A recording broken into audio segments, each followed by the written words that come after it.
Alors, cette crise de l'euro, la sortie de la crise européenne, c'est le leitmotiv de François Hollande. D'un certain point de vue, lui qui n'est pas étouffé par la quotidienneté, en gros, sa théorie, c'est les crises sont cycliques et toutes les mesures que nous prenons aujourd'hui, c'est en attente du début de la relance à venir, nécessaire parce que les crises sont cycliques dans le capitalisme. Vous partagez cette forme d'optimisme raisonnable du président Hollande ? Je ne partage pas beaucoup cette vision. Je ne crois pas que les crises soient cycliques.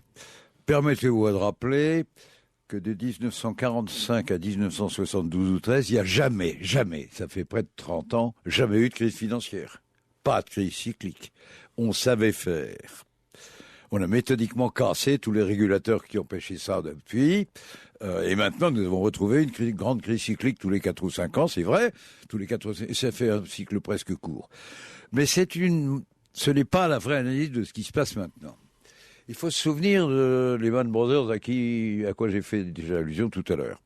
Il y a eu en 2007-2008 une explosion mondiale terrible qui a commencé aux États-Unis avec une explosion dans l'immobilier. On avait trop prêté sans faire attention aux conditions dans lesquelles on prêtait.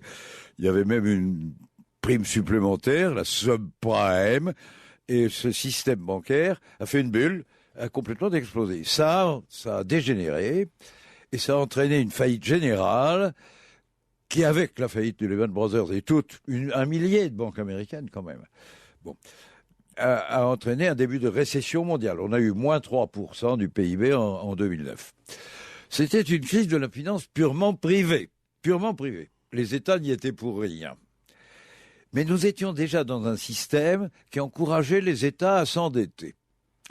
Qu'est-ce qu'on a fait à ce moment-là ? On a décidé au G20, proposition Sarkozy d'ailleurs, soutien immédiat Obama, écriture du texte, le Premier ministre anglais, Brown il s'appelait, et on a décidé de faire intervenir les contribuables, les États, pour empêcher les banques de s'écraser plus complètement. On a donc presque créé une nouvelle crise, celle de la dette souveraine, qui n'existait pas avant, parce qu'on a aggravé les situations. Il y avait moyen de faire autrement ? Je ne suis pas sûr qu'il y avait... moyen de faire autrement, c'est formidable. Rappelons-nous quelque chose. La Banque de France a été créée en 1801, et jusqu'en 1974, ça fait quand même du temps, elle finançait l'État sans intérêt. Sans intérêt. Si on était resté là, aujourd'hui, avec tous les emprunts qu'on a fait depuis, puisqu'on emprunte tous les ans, la dette publique française serait de 16 ou 17% du produit national brut. Mais en 1974, on a eu une loi stupéfiante, qui s'appelle la loi bancaire, qui a interdit à l'État de se financer sans intérêt auprès de la Banque de France, et qui a obligé notre État, nous faisions comme les Allemands, tout le monde, c'était un peu la mode, c'était une façon de penser. On a obligé les États à aller se financer sur le marché financier privé, à 4 ou 5%. Et du coup, notre dette, elle est maintenant à 90-91% du produit national brut. C'est un peu effrayant. La note s'est moins augmentée du surplus post-Lehman Brothers que j'évoquais tout à l'heure. Ce qui veut donc dire d'abord que l'humanité a vécu quelques siècles en se finançant à l'œil et sans avoir de crise de la dette souveraine. Ça donne des idées tout de même.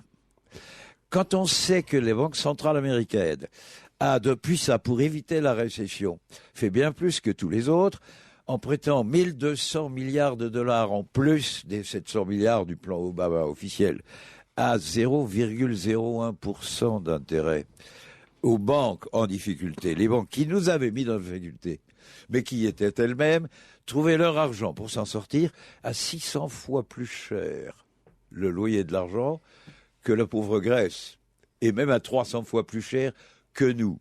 Qu'est-ce que c'est que ce jeu imbécile ? Il est donc possible de l'éviter. C'était votre question. Mais on reprend dans un instant, car on doit faire une coupure publicitaire. On doit interrompre la rétrospective multisucré, le R spécial Michel Rocard, parce que nous avons une pause publicitaire obligée.